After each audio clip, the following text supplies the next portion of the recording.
নমস্কার বন্ধুরা, পায়েলের রান্নাঘরে আপনাদের স্বাগত জানাই। আবারও চলে এসেছি নতুন একটা রেসিপি নিয়ে, সর্ষে বেগুন ইলিশ। তো কী কী লাগবে চলুন দেখে নিই। লাগবে বেগুন, কালো জিরে, কালো সর্ষে, কাঁচা লঙ্কা, নুন, হলুদ আর সর্ষের তেল। তো দেখুন, ইলিশ মাছের পিসগুলো ঠিক এইভাবে কেটে নিয়েছি। বেশ ডিম ভরা ইলিশ ছিল, খেতে খুব টেস্টিও ছিল। তো চলুন আগে সর্ষেটা পেস্ট করে নিই।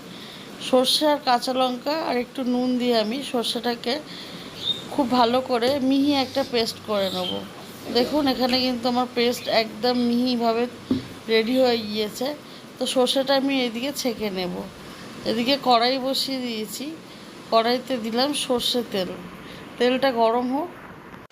তেল গরম হয়ে গিয়েছে, তাতে আমি সামান্য হলুদ আর একটু নুন দিয়ে দেব। দিয়ে মশলাটা তেলের সাথে খুব ভালো করে মিক্স করে নেব। এবার একে একে কেটে রাখা বেগুনগুলো আমি ভেজে নেব। খুব লাল করে ভাজার দরকার নেই, সামান্য তেলে এপিট ওপিট করে আমি বেগুনগুলো হালকাভাবে ভেজে নেব। আর বেগুন কিন্তু হাই ফ্লেমে ভাজতে হবে। দেখুন, বেগুনগুলো কিন্তু ভাজা হয়ে গিয়েছে, আমি কিন্তু খুব লাল করে ভাজিনি। সামান্য লাল লাল হয়ে গিয়েছে, তখনই আমি তুলে নিচ্ছি। একে একে সমস্ত বেগুনগুলো আমি ভেজে নিই। সমস্ত বেগুন আমার ভাজা হয়ে গিয়েছে। এবার আমি মাছে নুন হলুদ মাখিয়ে নেব। আর অন্যদিকে যে আমি সর্ষেটা পেস্ট করে রেখেছিলাম, সেটাও আমি ছেঁকে নিয়েছি। তো চলুন, যে কড়াইতে আমি বেগুন ভেজেছি তাতে আবারও একটু তেল দিয়ে, তেল গরম হলেই আমি কালো জিরে ফোড়ন দিয়ে দেব।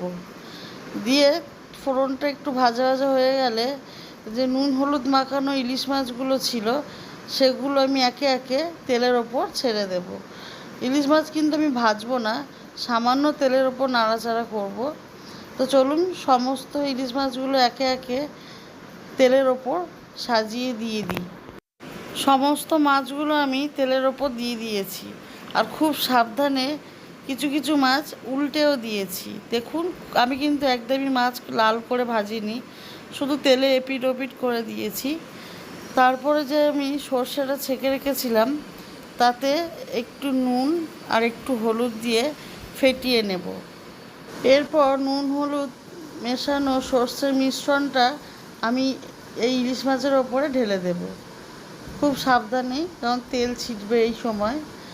আর গ্যাসের ফ্লেমটা লো টু মিডিয়ামে রাখতে হবে। আর আমি সামান্য একটু জলও দেব।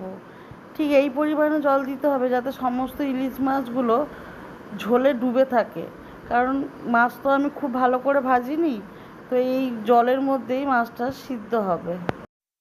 ঝোল ফুটে গেলে এবার চিড়ে রাখা কাঁচা লঙ্কা আর যে ভেজে রাখা বেগুনগুলো ছিল, সেগুলো আমি দিয়ে দেব। দিয়ে খুব সাবধানে একটু নাড়াচাড়া করে ঢাকা দিয়ে দেব। 5 মিনিট পর ঢাকা খুলে দেখুন, সমস্ত কিন্তু খুব ভালো করে ফুটে সিদ্ধ হয়ে গিয়েছে। আর ঝোলটাও বেশ গাঢ় গাঢ় হয়ে গিয়েছে। তো এই পর্যায়ে আমি এবার নামিয়ে নেব, কারণ নামানোর পর আরও ঠিক হয়ে যাবে। তো কেমন লাগলো রেসিপিটা অবশ্যই কিন্তু আমাকে কমেন্টে লিখে জানাবেন। আর আমার চ্যানেলটাকে লাইক অ্যান্ড সাবস্ক্রাইব করে দেবেন। নতুন কোনো রেসিপি জানতে হলে অবশ্যই কমেন্ট বক্সে কমেন্ট করবেন।